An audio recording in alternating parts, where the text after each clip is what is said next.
So we'll just take a minute for this. Which of these best describes where you are with video marketing? One, have never done video marketing, you're just getting started. Two, you have some small projects or have done some small projects. Or number three, you are Ben.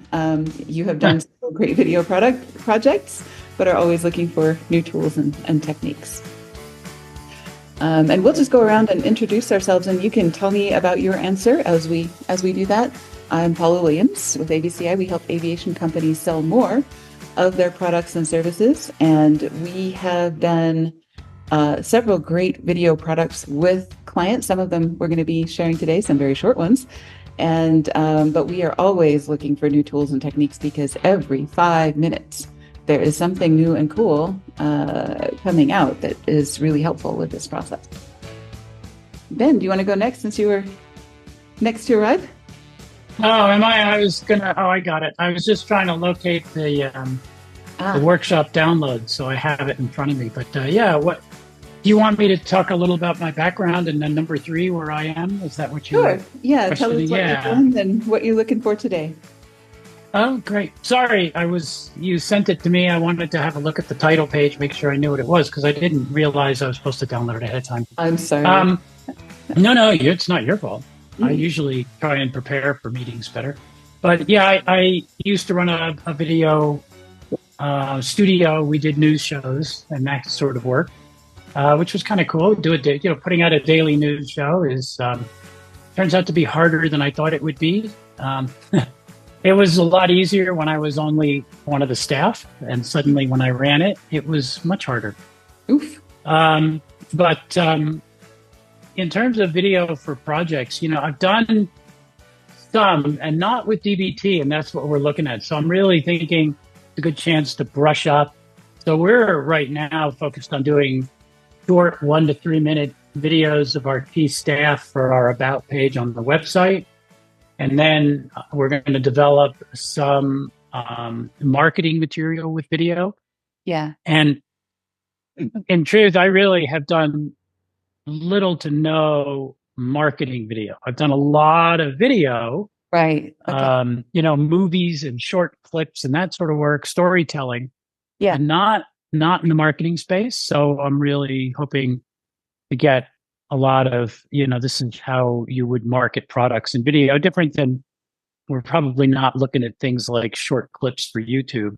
For news, right? Exactly. Yeah, we're looking for something we can hand to people that really explain who we are, telling a good story, probably with some slides in it. We can have you teach today's lesson. Because you probably know more than I do about the technical aspects. So that's great. Well, yeah, I am a reasonable Final Cut 4 user, and I have done some incredibly complicated video, not to waste people's time. But my grandparents on my wife's side, one of their relatives had a camera in the early 1900s and videotaped or, filmed. Wow. And it was sort of 19 teens and 20s, very early French camera. We got it converted to digital through tremendous effort. Oops. And my job was to restore and edit and identify the people and create a story out of it. It took, a month. Oh, man, what a project. And then I had to go to the Apple store to get a color expert to help me recolorize, 100-year-old footage. Wow. Amazing. But it worked. Yeah. It was very cool. We created slides. So you got a little diagram that said who's in the next piece of footage with their faces and names. And then it went to the footage. And so yeah, then we built a soundtrack for it, which took 2 bottles of wine. I'm sure it took more than that, and probably several pots of coffee too. No, we put the film up on the big screen in my living room, my wife and I, and she sat there with an entire bottle of wine and picked music. Wow. How cool is that? It is if you're not the one putting the music into the thing. That's amazing. Thank you for sharing that story. That's great. John, how about you? Well, obviously, I'm with ABCI. I spent many years in corporate America doing cybersecurity, etc., and also for DoD. So that's what I do here as well. And we probably are, if there's such a thing, overprotected cyber wise. We spend a lot of dollars every year. I've got firewall hardware firewalls and software this and that and everything else. But I have designed our network so that nothing comes in unless it's requested from the inside. And that mostly works. And every time I find a little glitch, I fix it. Right. Also, He does the opposite of what I do. I try to get the word out. He tries not to get out or not to get the word in. well, but this is network. I mean, when you're talking your website, which is on a different network, then that's whatever that is. And then went back to business school. Heck, I don't know, a long time ago, and 20 years. Geez, it's been 20 years. And then so I also play the part of CFO for her. And your first experience with video was at business school, wasn't it? Oh, heavens, yes. Yeah, they got one of the local anchor guys to come over there and teach for a day, and he made each and every one of us record a video cassette. That And was how long ago it was. Right. and then proceeded to tear it apart on why we did that wrong, and everything else, and why you should always, always hire a PR person to handle public facing stuff. So anyway, yeah, that was extemporaneous. So it was really quite the thing back then. It was your worst day at business school. One of your hardest days at business school. Yeah, right. All right. Stella, good to see you. How have you been? Doing well. Excellent. And we're not above 100 anymore. Oh, good. You're sunk below 100. And we're down to about 92. Okay. 92 is our average these days. So Excellent. So the rainy season is coming. Please, please, please. yeah. Right? Exactly. There's lots of water shortages and whatnot that could definitely use the rain. So Well, for sure. Right. And you are a copywriter storyteller. So I'm sure video is becoming probably a big part of what you do as well. Well, not so much the video. I do the video script writing.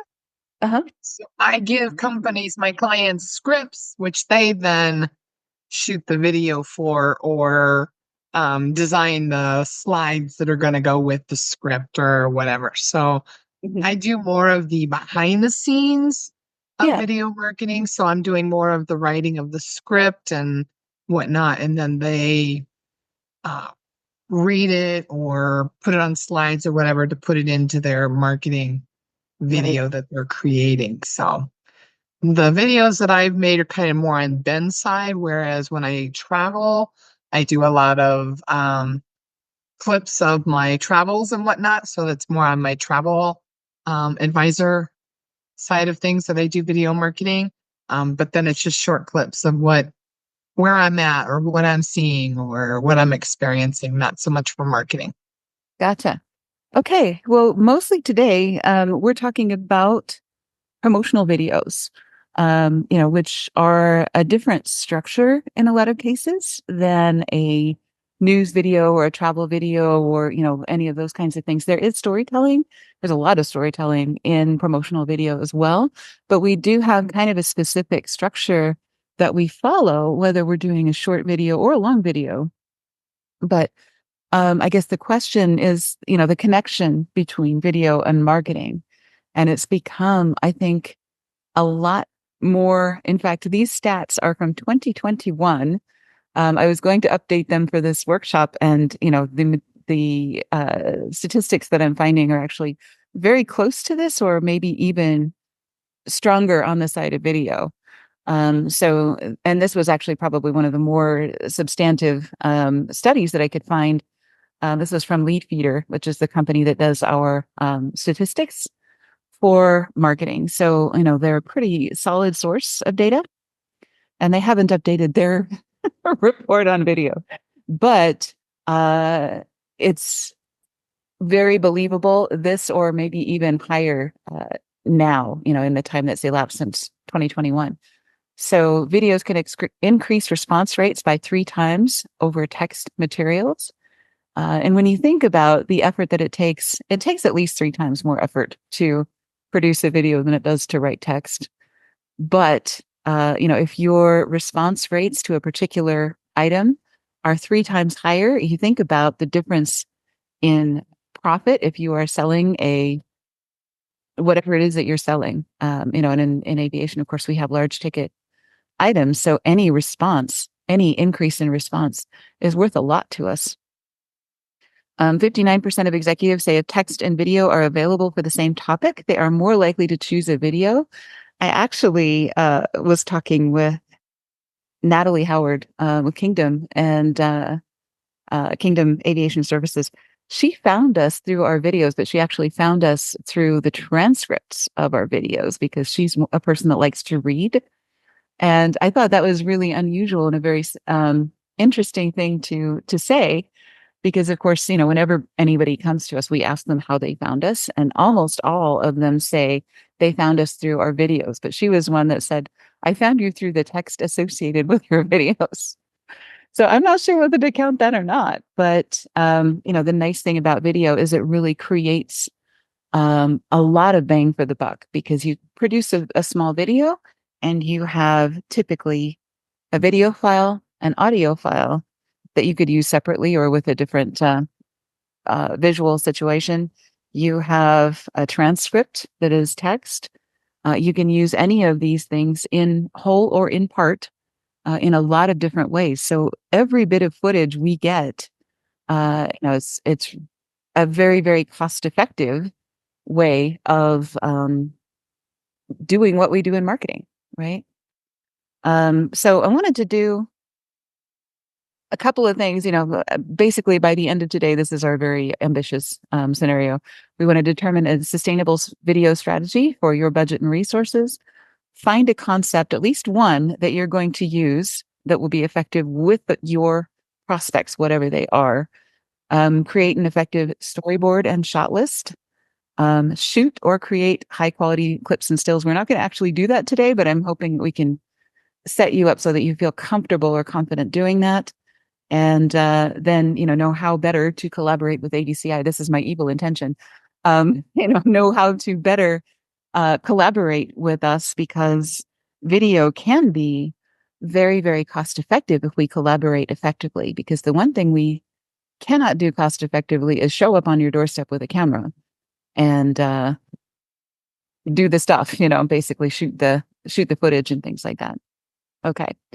So prime directive of video marketing, show rather than tell. So we want to think like P.T. Barnum, right? And show rather than tell, even if we are telling in our videos. So I wanted to share a couple of really short videos. The first one is from Steve Versano. He is, if you're not familiar with Steve Versano, the jet business. This is marketing jets. He actually sells business jets from a storefront on High Street in London. He has a half of a fuselage that he has converted into an office, as part of his office. Really, really famous broker. But I wanted to share one of the things that he does. This is a 35-second video, and I wanted you to notice kind of the structure of this: problem, solution, and positioning. So basically what he is doing is he is setting up, here's the problem, here's how we solve it, and here's why my company is the solution to that problem. So if you listen for those elements, that's kind of the structure that we're going to set up today. And a lot of people think, oh, well, I got to shoot a long video to have a good structure, but he does it here in 35 seconds. Good? All right. Well, Get decision until you have all your answers. Well, you can't have all your answers until you know the questions. And the problem in our industry is that most of the clients who are buying a jet don't know the right questions to ask. And when you're a wealthy, successful, powerful person, you don't want to ask a stupid question. So if you don't ask the questions, you don't get the answers. You don't get the answers, you don't move forward. I think our process really empowers our clients by educating them and making them so intelligent on the subject. They know exactly why they're going to be buying a specific aircraft model over another model. Bingo. All right. So you guys could hear that, right? Mhm. Okay. Oh, yeah. Good too. Okay. Yep. Did you see the elements there? The problem, the solution, and the call to action? Yep. Right. I think he does this so well because he does many, many different things. One is he shows his face, but the whole video is not of his face. He uses a lot of what we call B-roll in his videos to improve that and to build credibility. So you see him in 5 different settings in 35 seconds. And it's not busy, it's not cluttered, but he does manage to make that work. And of course, this is kind of a advanced, I guess we would say, video technique where he's taking a very, very tight timeline and putting a lot into it and making that work. I'm going to show you something that is a little less glamorous and show you why that works. This is a client that does PT6 engine overhauls. This is Turbines Inc. And, you can see a lot of the things that they do are very, very niche. This is a PT6A hot section inspection that's gotten 20,000 views on YouTube. I mean, how many people on the planet are really interested in PT6A hot section inspections? I wouldn't think it would have been that many. And I'm really shocked that this happens to be one of their most popular videos. That one is almost 5 minutes long, so I'm not going to do that one. I'm going to do the next most popular, which is their hot section boroscope inspection. This is actually 1:55 seconds. And I want you to also listen for the elements in this one. And then we're going to do our own. After we've listened to these, we're going to do some of our own storyboarding and things like that.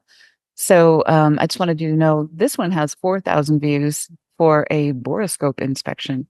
As an aside, Yeah. I have actually been inside their lab or their maintenance facility and talked to the guys, and it is impressive. Yeah. It's clean, obviously. It's almost simplistic looking, but there's a lot going on. Mm-hmm. Right. And I think Jay Alexander is a perfect example for this because he is so not into video. I mean, he is not Steve Bersano. He's the opposite personality. He's dodging the camera the whole time. And my hat's off to Jane Santucci, who actually shot the video for this, and we produced it after the fact. But she chased these guys around and got some really great footage. And we stitched it together, and in spite of the misgivings of everybody, they really enjoyed the result of this video, if not the process of having made it. Right? Mm-hmm. Okay.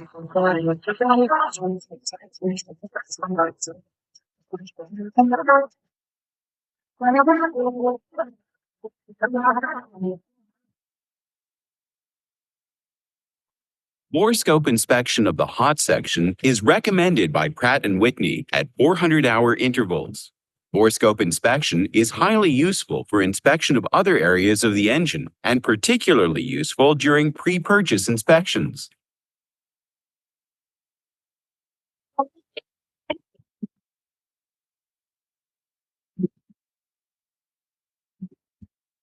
Turbines Inc. Portable Video Borescope provides high-resolution videos or images that are rich in detail and quality. They allow Turbines Inc. to capture images or video files of internal visual inspections for reference.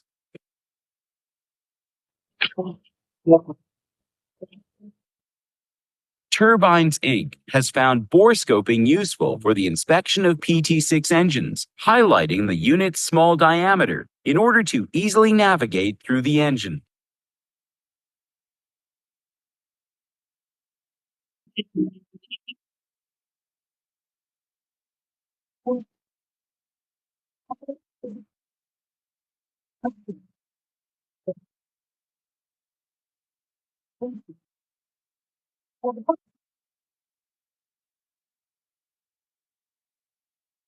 So I'm not fond of the end of that, but that's a different story. It does go to YouTube, and so we do advertise their other videos and things like that with that section.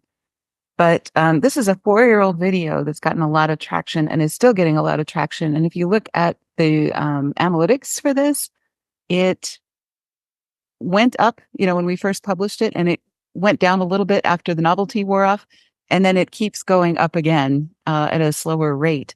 So, it's one of those things that gifts that keeps on giving, I guess, as an asset that continues to bring them people who have never heard of Turbines Inc. Are running into this video and, finding that they're the ones that they're finding for these keywords, borescope inspection, and so on. Okay, so did you see the same structure, even though this was a very, very different style of video? Why would I want a borescope inspection, and why is Turbines Inc. the best people to do that for me? So problem, solution, call to action. It was the same structure, even though it was a very different style of video. And that's really what we're after with a marketing video, is we could have a video go viral. You can very easily shoot an entertaining video that doesn't take people to the next step in your sales process. And the problem with that is that you're spending a lot of time and energy and money entertaining people, which is great, but it doesn't further your expertise. It doesn't further the connection to your company. It doesn't further your sales process. It doesn't bring you investors or customers or students or whatever it is that you're looking for. Okay, so these are some of the places that you can use video in your sales process. And I know the first is a cold introduction. So this would be something where people find you for the first time via YouTube or something like that. That's how we find almost all of our customers for the first time, is a video on either YouTube or LinkedIn.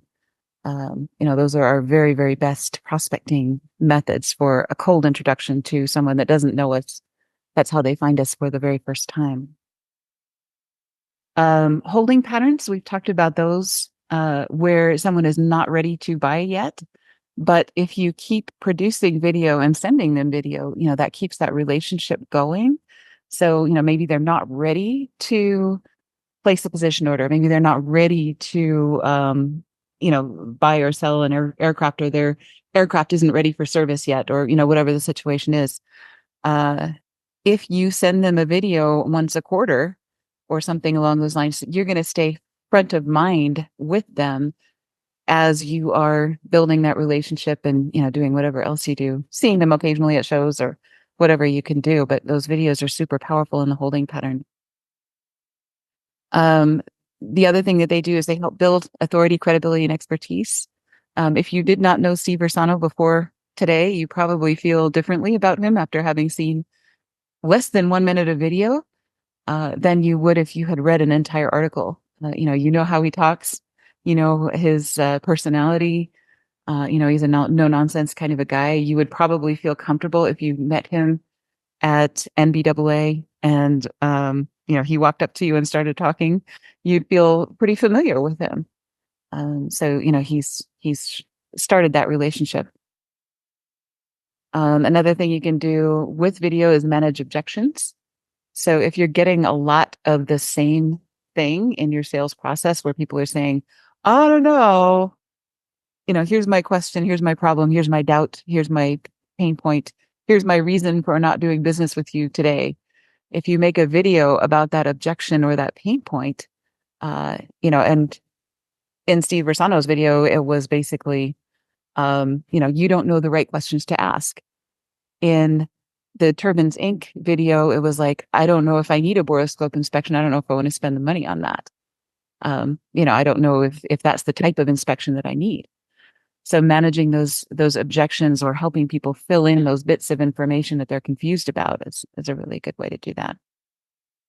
Welcoming new customers. I need to do a better job of this. Just reading this now, I'm like, you know what? We don't use video in our onboarding process as much as we should. But sending a warm welcome especially if you have a product or service that people don't know how to use, like Tough Guard, has the cleaning potions and things like that. If people use those wrong, they can really mess up the finish of their aircraft or, whatever they're using that on. So sending them a video of, here's step 1, here's step 2, here's step 3. It's easy. Just don't screw it up. I think that can prevent a lot of problems and give people a better outcome to start with. Well, you can also use a video intro on LinkedIn. Yes. Uh-huh. Yeah, so you could have your LinkedIn profile and have a video connected to that, so that when people find you on LinkedIn, they already know who you are without reaching out yet, because, hey, I'm Paula, I'm with ABCI, and this is what we do. They've already got that introduction. So you're making it, instead of being a cold introduction, you're moving it up to warm because you got a video there. Exactly. That's exactly right. And, John and I go to some of these shows and people will walk up to us and start talking to us as if they know us, that we have never seen before, but they've seen us every week for, months or years. And, we have no idea who they are. So we're kind of at a disadvantage that way, but it is really nice to be positioned in that way. Feeling like they feel like you're a familiar figure to them. Just like we know all the characters on Bridgerton, right? Whether or not we know them, this is like my daughter-in-law. She's a lot like this character or whatever. So, it's a thing. Okay. We're not going to spend a lot of time on, different companies because we know who we are and we know what we do. But, one of the things that I wanted to point out, especially since Stella is here, is for charter and for FBOs,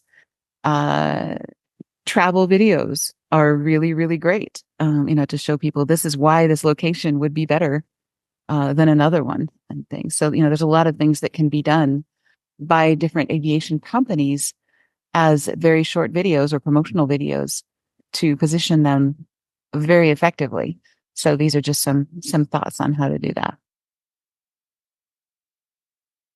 All right. So storyboarding. We're going to spend most of the time today storyboarding ideas and, coming up with how this works. And both of those very short videos that we just talked about had an opener, a problem statement, a solution, and a call to action. The first question everybody always asks is, how long should our video be? In some cases, some of our best performing videos are our long ones.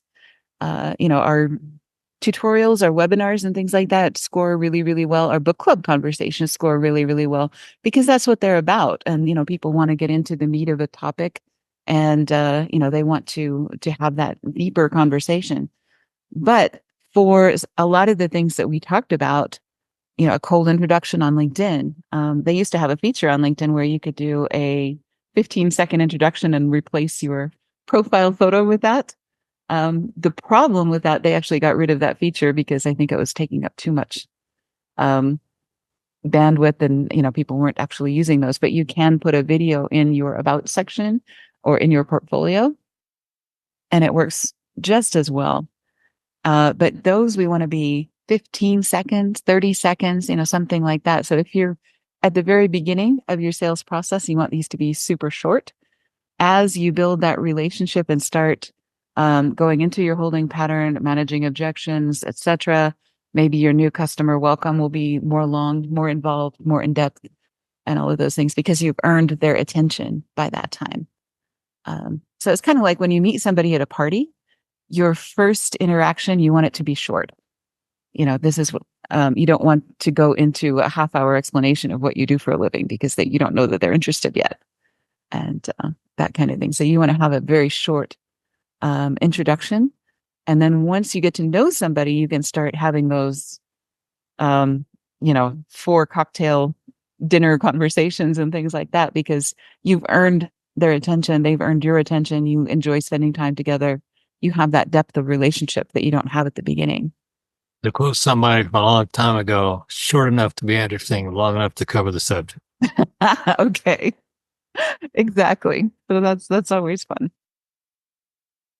All right. So I think for today, we probably want to storyboard a short video and, think about this from the perspective of the thing that would do you the most good to sell right now.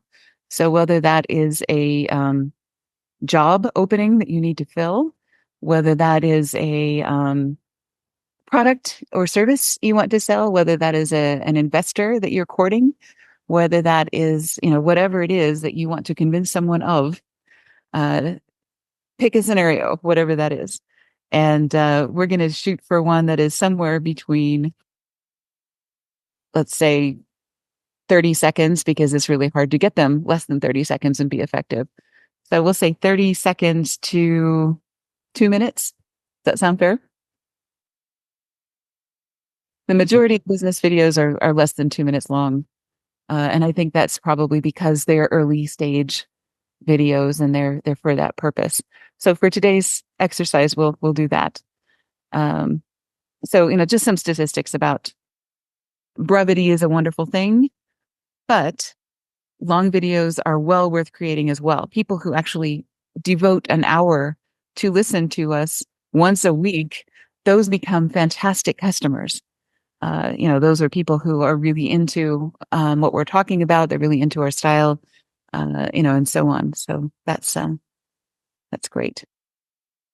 Cool. Okay. So 30 seconds to 2 minutes. And we're going to do a storyboard. So first section is the opener. And the goal we need to accomplish in the opener is to let people know who this video is for. Is this for a charter operator or an aircraft owner or a flight school or an MRO or a, Stella, you might be writing for a bed and breakfast or whatever. Whoever you are, whoever your target customer is, this is how I identify who this is for. And Steve Versano did that by using a business setting, by talking about this is the question that you have. You are a prospective jet buyer, but you don't know what questions to ask. Or you may be a bed and breakfast owner that is looking to fill more of your schedule. Or you may be a broker who is looking to sell a King Air. You may be a, whatever your situation is. Who is the most likely person that you want to see this video? How do you position that video? So that's your opener. Then outline the problem, and you can put your notes in, whatever those are. So what is the problem? You don't know what questions to ask. You don't know what a boroscope inspection is for. You don't know why you should go to Punta Cana rather than what was that other Bahamas destination we just heard about, John? Gilligan's Island. Gilligan's Island. Hey, there really is an island like that. Right. Exactly. So, what is the problem? How do you phrase the problem that your product or service solves? And in Steve Versano's case, it is you don't know what questions to ask and you don't want to sound stupid. In the case of the Turbines Inc. customers, it is that you need engine service, but you don't know who the best provider is and why, or why you would choose one service over another. Okay. Or you may not even know what kind of engine service you need. You just know it's not running quite right. Yeah, exactly. Okay. So you frame the problem, you frame the solution. The solution, and a lot of this is visual. So you don't have to say the words, right? Necessarily to, once again, show rather than tell. So in Steve Versano's video, the solution was, I represent you. I am trustworthy. I know what I'm doing. I've done this a lot. I know a lot about jets, and I have a good reputation in the industry because I don't screw people over. In the case of Turbines Inc., the solution was, look at this hangar. This is cleaner than what you would expect for a PT6 shop. These guys know what they're doing. And, just by the footage that they show in that video, they show a lot of solution to the problem. We are trustworthy. We know what we're doing. We know the answers. we're going to give you straight information, by being who you are, showing your style. You're a straight talker.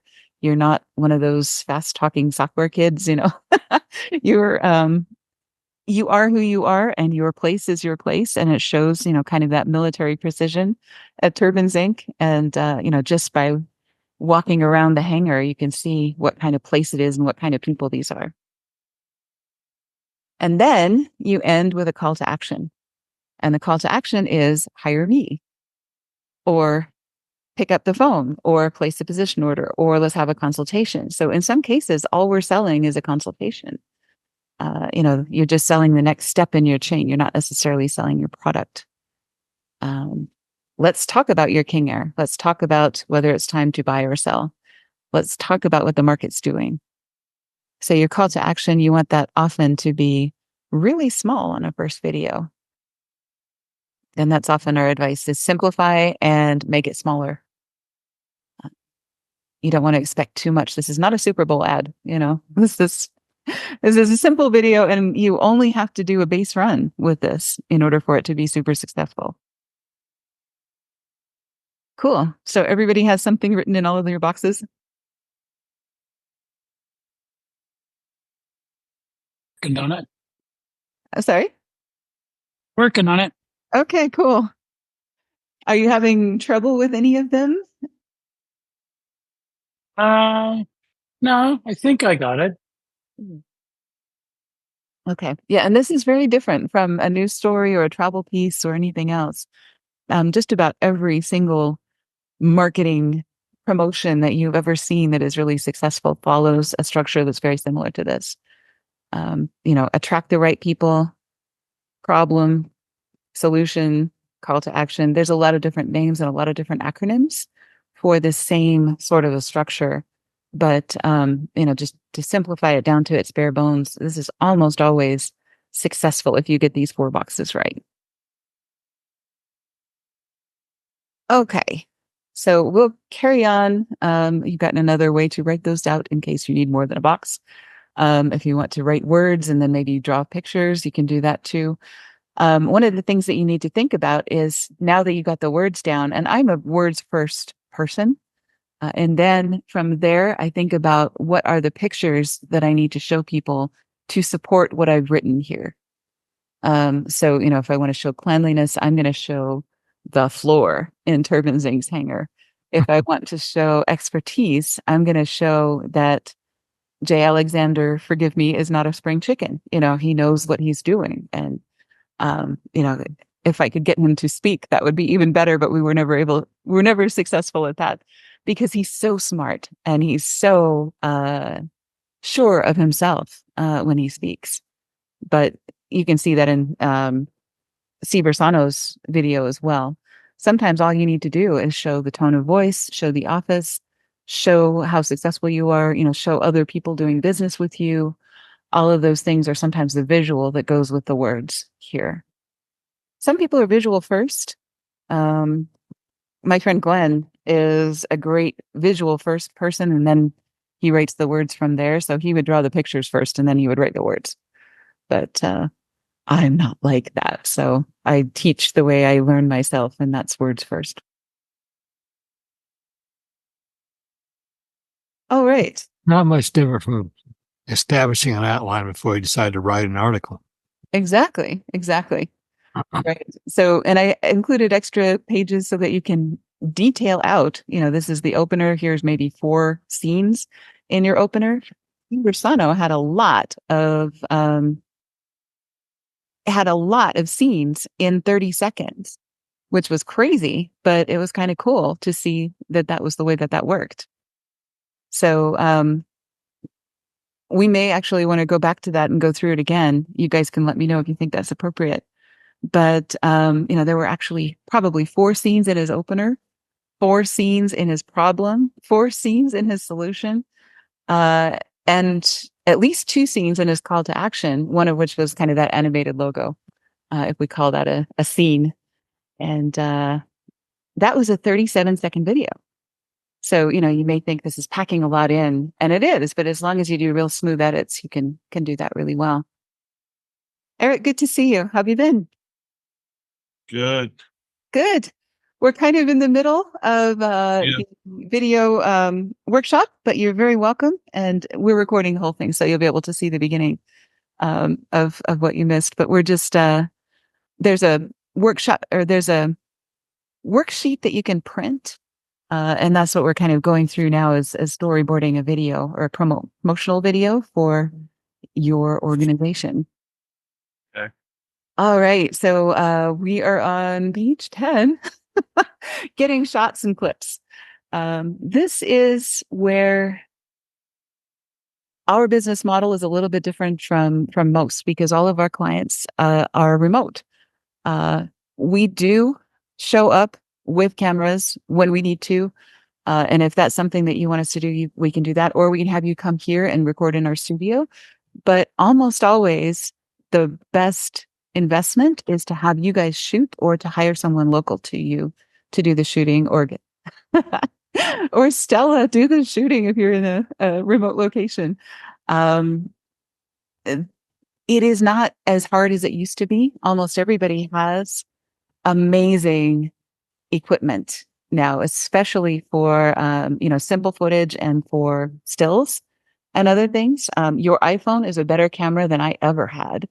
John and I used to spend a ton of money on cameras, and they are sitting gathering dust now because they're just not good enough to use.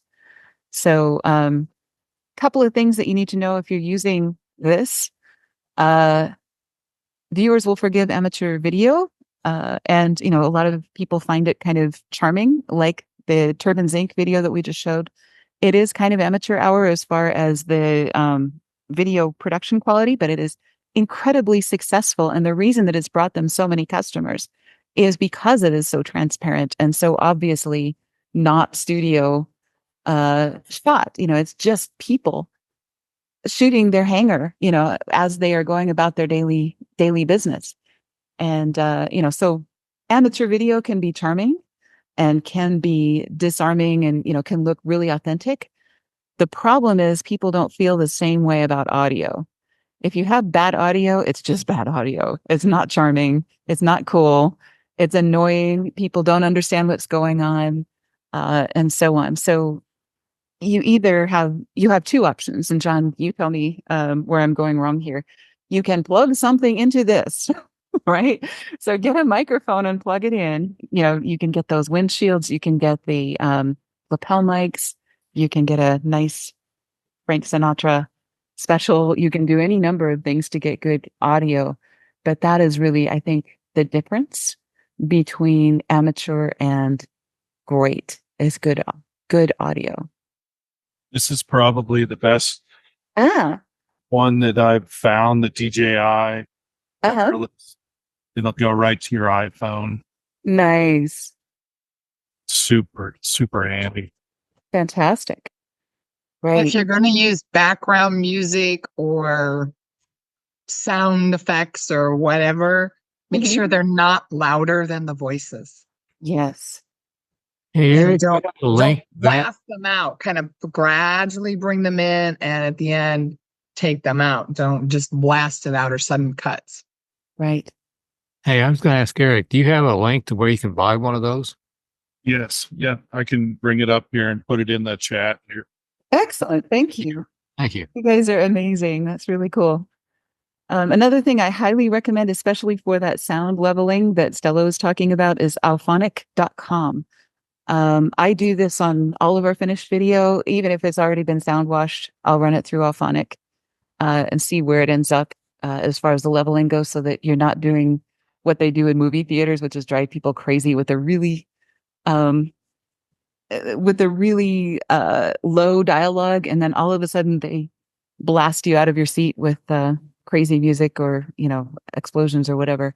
Alphonic does a really nice job of leveling and also seeing all of your sound quality metrics and things like that. Another tip is shoot steady video, so you can use your elbow to steady your camera. Stick your elbow on a surface, or stick it on a tree, or stick it, whatever you want to do. Just shorten the lever between your camera and a stable object of some kind. The shorter that lever is, the better or the more stable your video is going to be. We're not shooting the Blair Witch project anymore. So that really helps. Shoot from different angles, especially if you've got time and it's a stable object like an aircraft or something like that, that you have time with it. The more you shoot, the better. So different angles, do a nice slow pan across the front, do a nice slow pan across 3/4, do a nice slow pan across the parallel, do a nice slow pan across the empennage. You could do a lot of different angles, and then we can use those as B-roll, or we can use those in your storyboard as, the main topic. So those different angles are great. If you're shooting people, like, for the about section of your website, as an example, a lot of people do something we call the police lineup. They make people stand up against the wall and shoot them. Those those are great, but they end up looking kind of passport photo-y. We can always change the background if we need to, but it's so much more disarming if you get people in situ, or doing what they do. And like, Eric, you've got a great picture of you in the hangar. Natalie's got a great picture of her in the office. Ben, I think your profile picture is really good as well, because it doesn't look like a police lineup or a passport photo and things like that. Another great thing to do is leave big margins at the beginning and end of video clips. Don't just turn the camera off immediately. Let it sit there for a second at the end and then hit the off button. And the reason for that is because it just makes it a lot easier to edit and, to use in different contexts and things. So you get a lot more use out of that footage if you can leave some big margins at the beginning. Pause for a minute before you start speaking. Pause for a minute before you start moving the camera. Pause for a minute before you turn it off. Pause for a minute before you change the lighting. All of those things. We can always take frames out, but you can't put frames in that don't exist, right? That's really hard. Now we can use AI, but that's never very good. So it's just so much better to get authentic, real video that we have some nice margin to play with. The other thing is light. If you're shooting indoors, your video will almost always be improved by adding light. And whether that is big lights like the ones I've got in here, or Ben, I think you've got some cool lighting in your studio. All of those things are really fun. Stella, what are you using? You look beautiful from one side, very well lit window. Okay.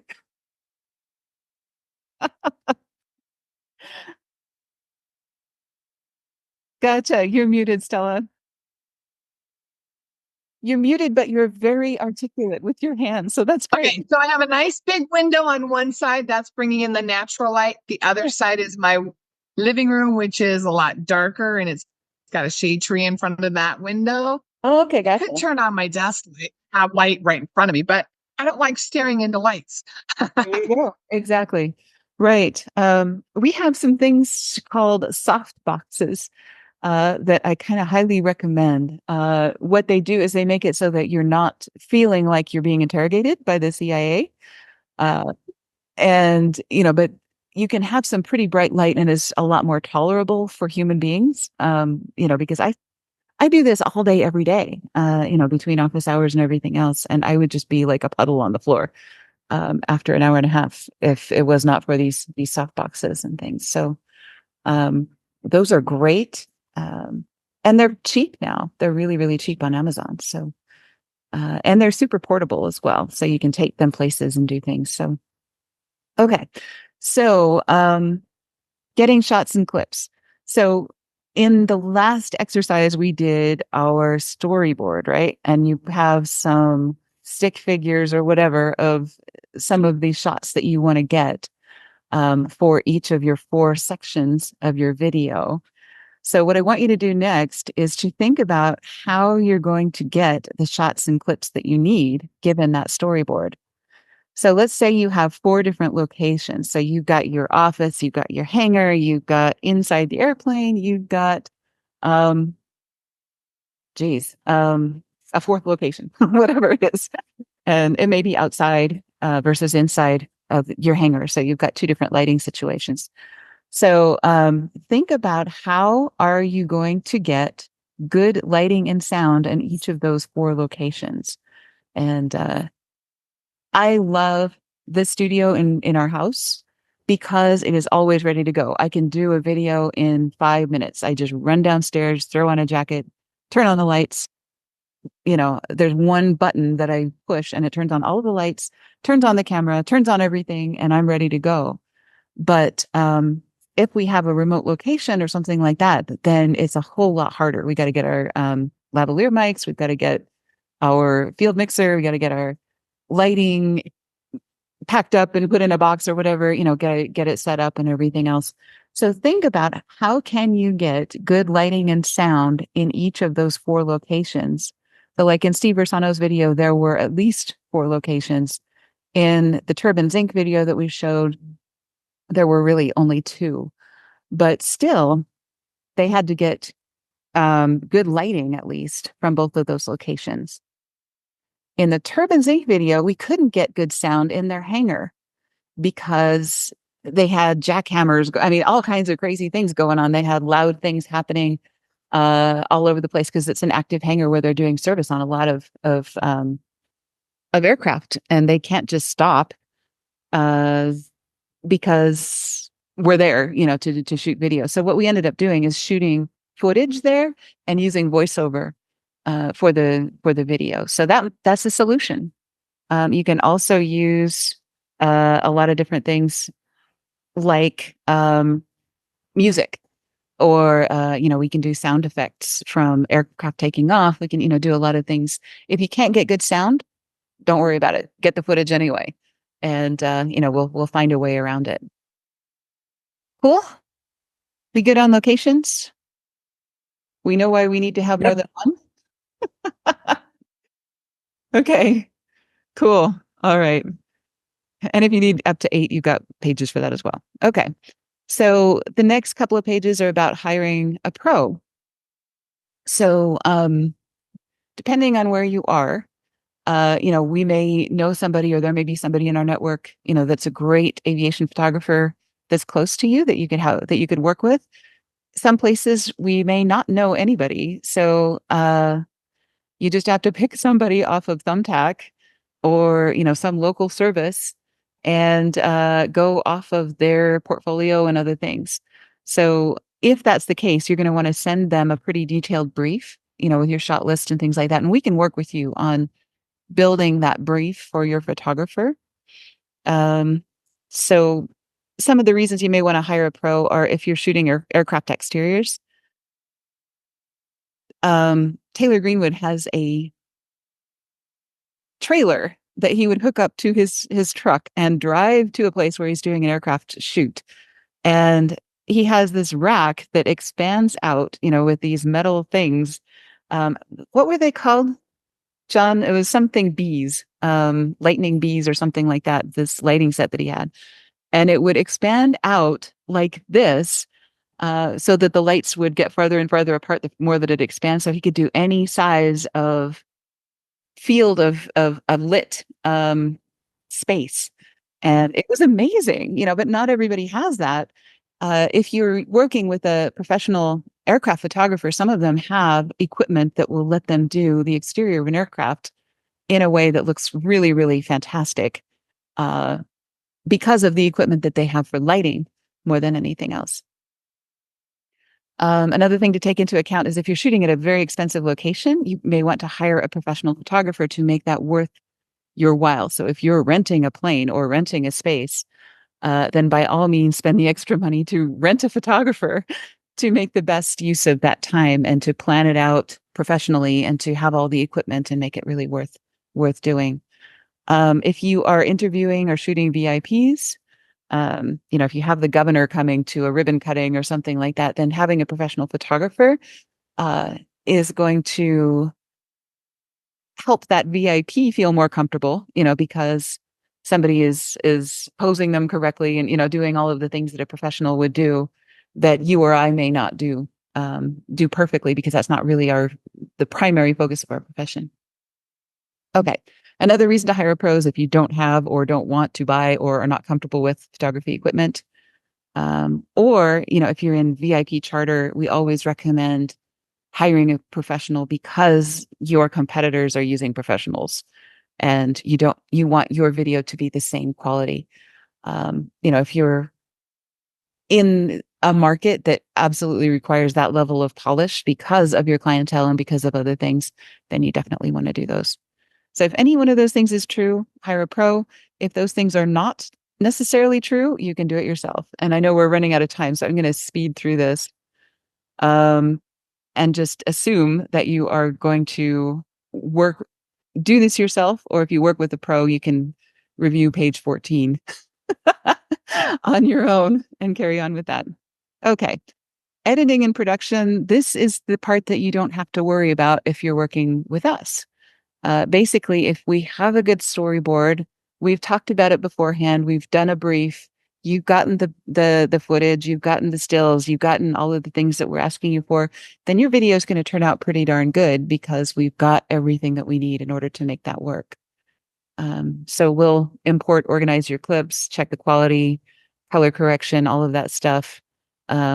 Use transitions. If we need to add music or voiceover, if we've storyboarded that ahead of time, that's great. Sometimes we find out when we get the footage, we thought this was going to be good, but it really stinks. So let's do a voiceover or music or something. And then publishing your video, there's a lot of different things that you can do. A lot of people will get a professional video made and they'll only use it in one place, like, just on their website. But there are a lot of places, if you've invested in a really great video, we can edit different versions of it for different places and make sure that you're using it on your YouTube channel, on your Facebook page, on your LinkedIn page, on your Twitter. You can embed it in emails. You can use it in your onboarding process. You can use it in your holding pattern. You can use it in Google Ads, paid placement. This is actually kind of an unknown thing, lesser known thing. If you're doing Google Ads, the best way to do it is with a video, because Google owns YouTube and you get a lower cost per click for video views than just about anything else. And you get a higher conversion rate, just like we talked about at the beginning of this, with a video than you ever would with text. So if you are running Google Ads, consider using video ads instead of text search ads. All right, so that's pretty much it. And then, the next thing is just to measure your effectiveness. We do this with the YouTube analytics, and we also use SEMrush, for how things are performing on your website and so on. And what we want to look for is the number of views, and we also want to look for the view duration. So, how many people are looking at that video and how much time are they spending on that video, especially if it's a longer one. Anything over a minute is pretty darn good, because people are fickle. If the average view duration is more than a minute, that means a lot of people are spending a lot of time on that video to make up for the 5 seconds, 10 seconds that, most people spend as they're just scrolling through their feed, drinking coffee and doing whatever and not paying much attention. So those long views are really what we're after, even more than the views themselves. Make sense? Oh, I'm sorry. I missed everything after the first minute. What did you say, Paula? Ben, you're amazing. And I love you, but we're going to send you the recording of this. So I'm not going to go through it all again.